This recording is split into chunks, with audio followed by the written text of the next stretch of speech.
You, what's happening? It's East Speaks man back again. Uh I just wanted to do a little quick video today. This John might not even reach 10, 15 minutes for real. Cause me and bro supposed to record in like an hour or so anyway. So I just had a couple quick topics I wanted to get off. Well, not really quick topics. It's really just one topic. It's the awards for real. That I wanted to get off real quick since me and bro probably won't even talk about them Jones for real later. But um yeah, I'm gonna just get into a couple. The NBA awards and then get up out of here. We probably record later, so y'all got something to look forward to for sure. But yeah, man. We can start with the rookie of the year. Scotty Barnes took that John. Um, he beat out Evan Mobley and Cade Cunningham for it. Of course, coming into the season, I'm sure 95% of fans, besides, people that was fans of like super fans of other rookies coming out of college, probably thought that Cade Cunningham was gonna win that John. But Evan Mobley ended up winning it. I mean, not Evan Mobley, Scotty Barnes ended up winning it. And I honestly I think all right, all three of these dudes is finalists, and I honestly think they got the three finalists right for the most part with this award for sure. Scotty Barnes, he was doing his thing though. I can't even hold you. He low key one of the top two, top three most important players on the Raptors, low key. So I can't really fault him. I can't really fault them for giving him the award. He could get to a bucket, he could rebound the ball, he dime the ball when they need him to. He really do whatever they need him to. So I can't really be upset with Scotty Barnes getting this award for real. So, shout out to him. I know a lot of people probably thought Evan Mobley was gonna get the award, but I think he lost that award for real when he got injured towards the end of the season. When he got injured towards the end of the season and Scotty Barnes was still going crazy and Cade low-key has started going crazy too. I think that might have really been where he lost the award towards the end of the season. But I also think the fact that Toronto was a much higher seed than the Cavs might have had something to do with it, even though, the Cavs didn't make it after being a top 4 or 5 seed most of the year. So that's a bad joint. They kind of fell off a cliff. But, I kind of feel like the playoffs went into it, and I definitely feel like that last stretch where Mobley was hurt definitely went into it. But, all three of them was deserving of it for sure, but they gave it to Scotty. Shout out to Scotty, man. That's a good joint. He in the playoffs right now, playing against the Sixers tonight, actually. His second game back. I think he was out for like 1 or 2 games. So we're going to see what he do tonight, man. I like Scotty a lot, honestly. And I knew a little bit about him before the draft, but I ain't dig too much into him before the draft. But Scotty definitely hooping, man. Scotty deserved that award just like the other two did. But look, they gave it to Scotty. Evan Mobley, you got hurt at the wrong time, buddy. Kate, your team really ain't do nothing. That probably had something to do with it. And you wasn't going too crazy where it was like they could just overlook the fact that your team was like complete trash. So, yeah, shout out to Scotty, man. But after that, we get right into the defensive player of the year, man. Marcus Smart ended up coming away with that award. And this is another award where I think they got all three finalists right. It was Marcus Smart, Mikal Bridges, and Rudy Gobert. 3 super tough defenders. For real, I'ma just give y'all my Rudy take from the rip. I think it kind of was like with Rudy. I think it kind of was just like they tired of giving Rudy the award. Like at this point, I think Giannis took it from him one year. Maybe somebody else took it from him another year. But for the most part, it just been Rudy. So I think it was kind of like, I don't know. I feel like they just tired of giving Rudy the award. So I feel like that was really why he ain't really stand much of a chance this year. If it was somebody else, probably with the same stats as Rudy Gobert, they might have won that, John, for real. But, I don't even think he led the league in blocks this year, though, so I will throw that out there. I think Jaren Jackson Jr. led the league in blocks this year, so, never know. They might have been tired of him. They might not. They might have said, look, dude, you 7 foot and you ain't even lead the league in blocks this year. We got to go with somebody else. But, and then it's between Marcus Smart and Mikal Bridges, man. Low key, me personally, I thought that Mikal was going to get the award for real. Because Mikal been strapping people all year long, but so has Marcus Smart, low key. So and he's guarding.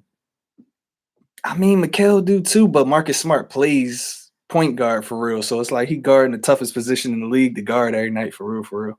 I mean, Mikal guarding the second toughest, or maybe they both the toughest position, small forward, and then you got point guard. Those probably the two toughest positions that you guard in the league, period. So I mean, hey man, look, I feel like it could have went either way between them two. Like I said, I feel like Rudy, they was tired of.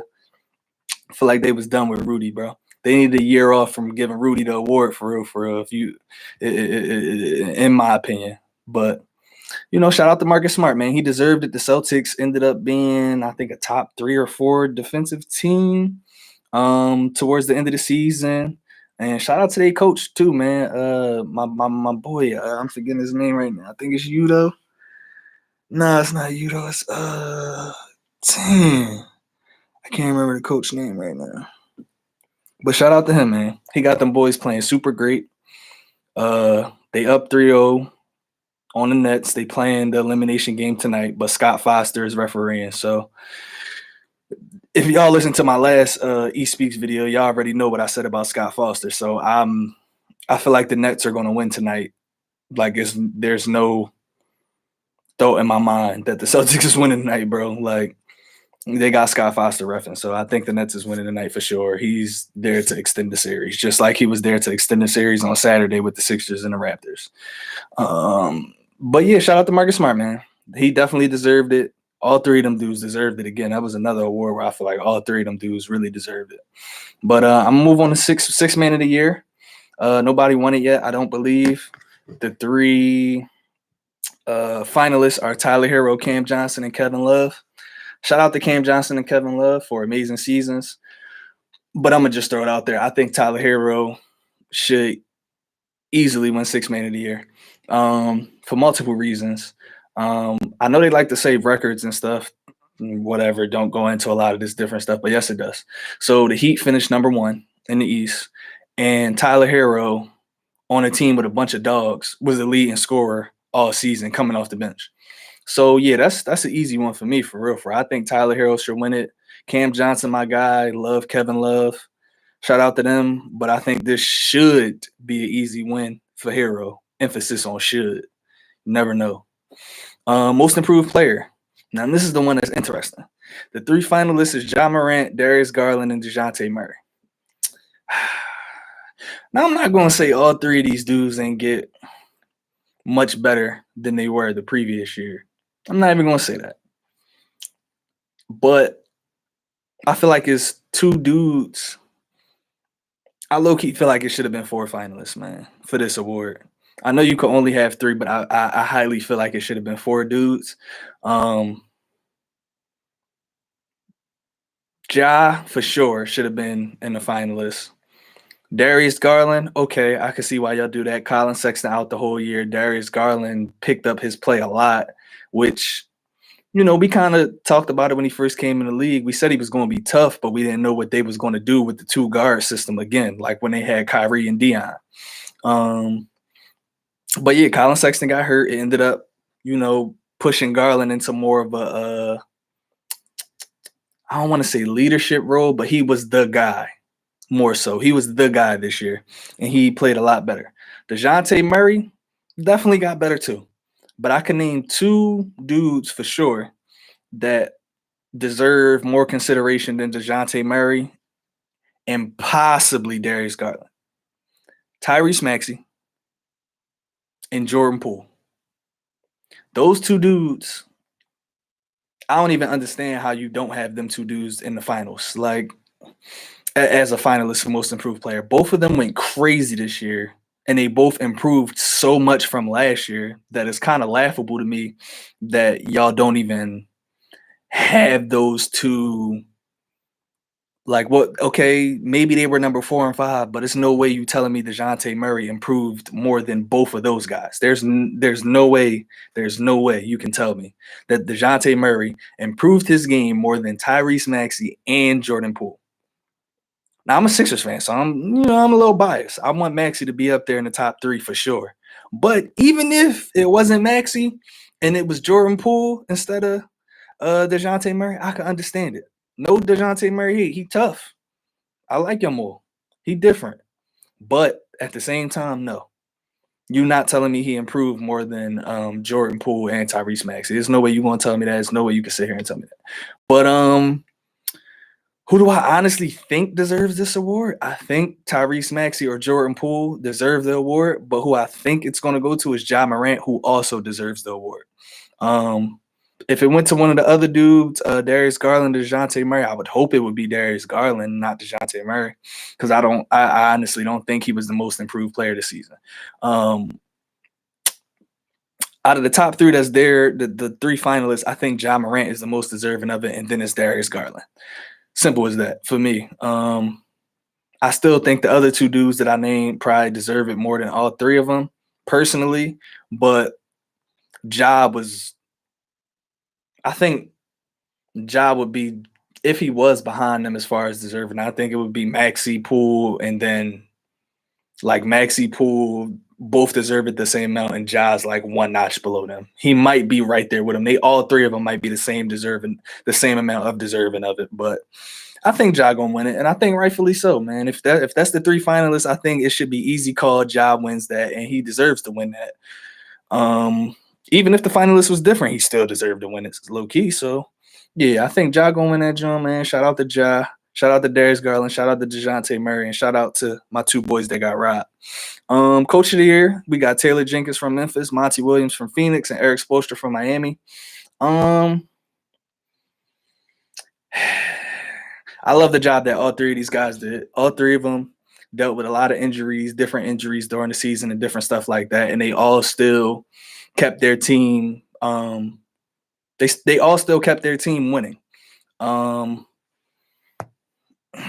My pick personally, I'm gonna probably take Taylor Jenkins from Memphis just because I'm gonna take Taylor Jenkins from Memphis just because I feel like they got a little bit less of a veteran presence, and he dealt with Ja being out for 25 games, and that team still went 20-5 during that stretch. So yeah, I think I'm gonna take Taylor Jenkins from Memphis. I think all three guys are definitely deserving of it. The Heat was number one in the East. I think Memphis is number 2 in the West, and Phoenix is number 1 in the West. So obviously, all three guys deserve it for sure. They all did amazing jobs. They all had some difficulties to go throughout the season with different players getting hurt. Like I said, all three guys deserve it. But I'm gonna take Taylor Jenkins just because he went 20-5 without Ja on the floor, man. I know Memphis got a bunch of different ballers. I know we always talk about it. Memphis got hoopers, but I'm just saying your best player, probably the most improved player, went from averaging 18 to 27. And he misses 25 games, and y'all stayed where y'all was the whole time. Like, that makes sense to me. I think he should win it. So that's who I'm taking. And of course, the last award, man, MVP. Y'all know who I'm taking for MVP. Y'all already know who I'm taking for MVP. But the three finalists should be no surprise. Giannis, Joker, and MVP. This season, I don't think Giannis is deserving of it. I mean, he's always deserving of it. He's always putting up crazy numbers. But my honest opinion, I think it's a two-horse race. Is the two centers, Embiid and Joker. I think those are the two that's most deserving of it. For real, I think this is probably a little Sixers bias talking, but I think it's no way that Embiid shouldn't win it this year. He went so crazy this year that there's no way he should win it. He shouldn't win it. At the least, him and Joker should be co-MVPs at the least. But for real, I think Embiid deserves the MVP this year. I'm not really going to get too much into that. I know me and Staff probably going to talk about this again when we record later tonight. But yeah, I ain't really going to get too much into that. But, y'all, if y'all been checking out the episodes and checking out our solo Jones and different stuff like that, y'all know why we think Embiid is the MVP. Y'all know why we're picking Embiid over Joker. Y'all know what's going on. So, but I definitely think Joker had an amazing season too. He had an even better season analytically than he did last season. I hate analytics, guys. But yeah, man, shout out to Joker too. Shout out to Giannis. But I think Embiid deserves this. And like I said, at the least, they should be co-MVPs. All right, I'm gonna holla at y'all. Peace.